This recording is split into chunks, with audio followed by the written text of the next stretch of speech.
اپنے مسائل کو حل کرنے کے لیے سبسکرائب کریں آپ کے مسائل کا حل۔ وطر کے بعد کیا تہجد کی نماز پڑھ سکتے ہیں؟ سنا ہے کہ وطر پڑھنے کے بعد کوئی بھی نفل پڑھنا مکروہ ہے، کیا تہجد کی نماز بھی نہیں پڑھ سکتے؟ بنت طالب کراچی سے۔ رسول اللہ صلی اللہ علیہ وسلم کا ارشاد ہے، اجعلوا آخر صلاتکم وطرا، وطر کو سب سے آخری نماز بناؤ۔ اس بیس پر بہت سے علماء کی رائے ہے کہ وطر سب سے آخر میں پڑھنا چاہیے اور وطر کے بعد کوئی نفل نہیں ہے، اور ہمارے شیخ حضرت مفتی رشید احمد صاحب رحمہ اللہ کا موقف بھی یہی ہے، اور احسن الفتاویٰ میں اس پر بڑا زبردست مدلل رسالہ بھی ہے۔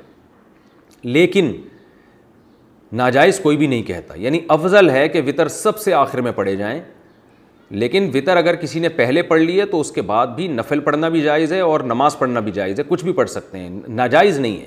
افضل ہے، افضل کہ سب سے آخر میں، ناجائز نہیں ہے، کیونکہ نبی صلی اللہ علیہ وسلم سے تو ثابت ہے صحیح سند سے کہ آپ نے وطر کے بعد 2 رکعت پڑھے ہیں، تو راجح یہی ہے کہ وہ 2 رکعت بھی وطر سے پہلے پڑھ لیں آپ، لیکن کوئی پڑھ لے تو ناجائز نہیں ہے۔ خاص طور پر جس کو یہ امید نہ ہو کہ تہجد میں میری آنکھ کھلے گی، وہ اگر وطر چھوڑ کے سو جائے گا اور رات کو آنکھ نہ کھلی تو وطر قضا ہو جائیں گے، اور وطر کی نماز واجب ہے۔ آپ صلی اللہ علیہ وسلم کی صحیح حدیث ہے اس بارے میں، من لم یوتر ان اللہ زادکم صلاۃ الا وہی الوطر، اللہ نے ایک اور نماز ہمارے لیے بڑھا دی اور وہ وطر ہے۔ تو وطر کے وجوب کے بڑے مضبوط دلائل ہیں، بہت سخت تاکید ہے وطر کی، تو اس کو آپ قضا نہیں کر سکتے۔ تو اگر رات کو آنکھ کھلنے کا خوف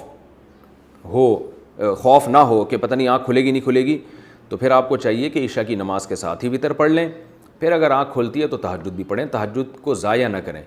تو بہتر یہی ہے کہ وطر سب سے آخر میں ہو، لیکن پہلے پڑھ لیے تو بھی بلا کراہت، بغیر کسی کراہت کے نماز پڑھنا جائز، اس میں کوئی مکروہ نہیں ہے۔ تہجد کا وقت کب سے کب تک ہے؟ کیا تہجد فجر کی سنت سے پہلے کبھی بھی پڑھ سکتے ہیں یا اس کا کوئی بھی وقت فکس ہے؟ ارباس انصاری انڈیا سے۔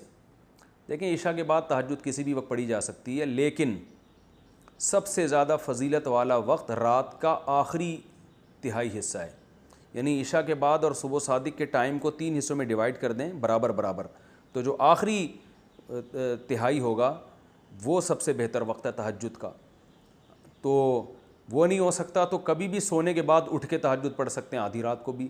بہتر ہے کہ نیند لیں، سونے کے بعد اٹھنا یہ تہجد کا افضل وقت ہے، اور اس کی بھی توفیق نہیں ملتی تو سونے سے پہلے بھی پڑھی جا سکتی ہے، لیکن سب سے افضل ہے آخری حصہ۔ پھر چلو آخری میں نہیں پڑھتے، لیکن تھوڑی نیند لینے کے بعد اٹھ کے پڑھ لیتے ہیں، یہ بھی غنیمت ہے۔ یہ بھی نہیں ہوتا چلو عشاء کے بعد پڑھ لو۔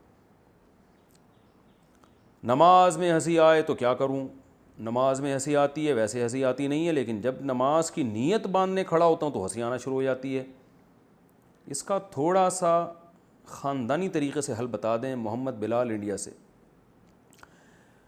محمد بلال بھائی، اس کا حل میرے پاس نہیں ہے، کسی نفسیاتی ڈاکٹر کو آپ بتائیں کہ ڈاکٹر صاحب میں آرام سے بیٹھا رہتا ہوں، جیسی نماز میں کھڑا ہوتا ہوں مجھے ہنسی آنا شروع ہو جاتی ہے، تو انشاءاللہ کچھ ایسی آپ کا وہ نسخہ بتائیں گے ڈاکٹر صاحب کہ آپ ٹھیک ہو جائیں گے۔ مجھے تو یہی فی الحال سمجھ میں آ رہا ہے، خاندانی طریقہ یہی ہے کہ کسی اچھے سے ڈاکٹر کو آپ اپنی پرابلم بتائیں، تو وہ دیکھے گا، چیک کرے گا آپ میں کس قسم کے ایسے سافٹ ویئر ہیں جو آپ کو ویسے نہیں ہنسا رہے، نماز میں آپ کو ہنسا رہے ہیں۔ اب میری اس بات پہ آپ کو ابھی ہنسی نہیں آئے گی، لیکن نماز میں جیسے ہی آپ کھڑے ہوں گے آپ کو میری یہ بات یادیں آنا شروع ہو جائے گی، پھر آپ کو ہنسی آنا شروع ہو جائے گی، اس لیے کہہ رہا ہوں فوراً ڈاکٹر کو بتائیں، میرے پاس اور کوئی حل نہیں ہے اس کا۔ محمد بلال صاحب